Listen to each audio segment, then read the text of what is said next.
नमस्कार, मैं सतीश कोचलेकर, हिंदू जनजागृति समिति का प्रवक्ता हूँ। आने वाली 16 से 22 जून में गोवा में रामनाथ देवस्थान कोंडा में वैश्विक हिंदू राष्ट्र महोत्सव का आयोजन किया गया है।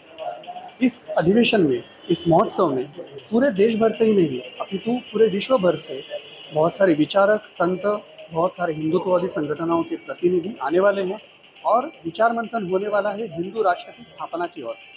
आज हम देख रहे हैं कि पिछले 11 सालों से इस प्रकार का राष्ट्रीय हिंदू अधिवेशन गोवा में आयोजित होता आ रहा है और इस अधिवेशन के माध्यम से आज देखते हैं तो केवल भारत में ही नहीं, भारत के बाहर भी विश्व में हिंदू राष्ट्र की पुकार हो रही है। मगर और साथ ही अगर हम देख रहे हैं कि पूरे देश भर में जितने सारे संगठन हैं आज हिंदू राष्ट्र की मांग कर रहे हैं, मगर ये सब होने पर भी आज इस्लामिक स्टेट के बारे में अगर देखते हैं, पीएफआई के बारे में हम सुनते हैं, आईसिस के बारे में हम सुनते हैं, तो ये सारे जो देश विरोधी संगठन है या खालिस्तानवादी है, इस देश के टुकड़े करने के लिए लगे हुए हैं।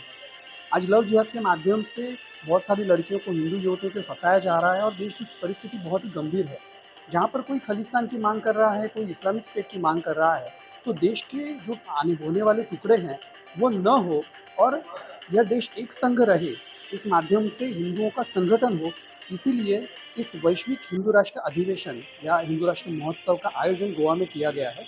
इस अधिवेशन के माध्यम से आज हम देखते हैं कि हिंदू धर्म ही है कि जो वह पूरे विश्व में बंधुभाव और एकात्मता का संदेश देता है और इस देश को एक संग रखने के लिए हिंदू धर्म और हिंदू राष्ट्र की आवश्यकता है और उसकी रक्षा के लिए इस अधिवेशन की बहुत ही आवश्यकता है। और इस अधिवेशन में पूरे देश भर से जो विचारक आने वाले हैं, इसमें अधिवक्ता विष्णु जैन जी, साथ ही उनके पिताजी हरिशंकर जैन जी, जिन्होंने काशी में ज्ञानवापी मस्जिद का जो मस्जिद की जो न्यायालयीन लड़ाई लड़ी है, वो आने वाले हैं। साथ ही विभिन्न अधिवक्ता हैं, उद्योगपति हैं, इनके माध्यम से आकर एक बहुत बड़े कार्यक्रम का आयोजन गोवा में किया गया है।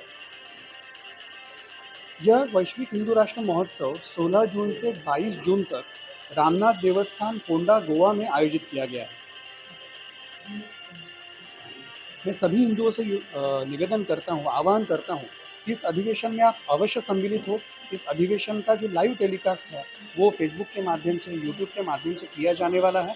तो आप अवश्य इस अधिवेशन में सहभागी हो और अपने स्तर पर जो भी अधिवेशन के लिए करना चाहेंगे या हिंदू राष्ट्र के कार्य में सम्मिलित होना चाहेंगे, तो आप हिंदू जनजागृति समिति से अवश्य संपर्क करें। हमें तो अपना समझना चाहिए कि हम मजबूत कैसे बने, प्राणवान कैसे बने, उनका मुकाबला कैसे करें।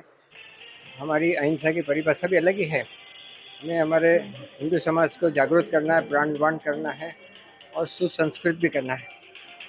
आज जो लव जिहाद, लैंड जिहाद, गेम जिहाद ये चल रहा है, ये बड़े पैमाने पर हमारे पूरे देश में चल रहा है, तो उस पर बहुत विशेष रूप से चर्चा होगी। आज जब भी देश को स्वतंत्र 75 साल हो गए हैं, फिर भी हमारे देश में ये देश के टुकड़े होले ऐसे बोलने वाले टुकड़े टुकड़े गैंग अभी भी है। तो ये जब देश के टुकड़े करने वाले गैंग है तो अभी के नहीं है, तो 70 साल पुराने हैं। आज इन लोगों ने जब भी देश के टुकड़े हुए तो इस्लामिक देश ही तैयार हुए हैं, जैसे पाकिस्तान हुआ, बांग्लादेश हुआ। अभी भी अगर देश के टुकड़े, इनकी मनीषा अगर देश के टुकड़े करने की है तो कौन से देश निर्माण होंगे? पाकिस्तानी देश निर्माण होंगे और सारे पाकिस्तान होंगे और सारे इस्लामिक देश निर्माण होंगे। तो हमारे हिंदुओं का अस्तित्व यहाँ पर पूरी तरह नष्ट होने वाला है। तो क्या हमने ऐसे ही चुप बैठना है क्या?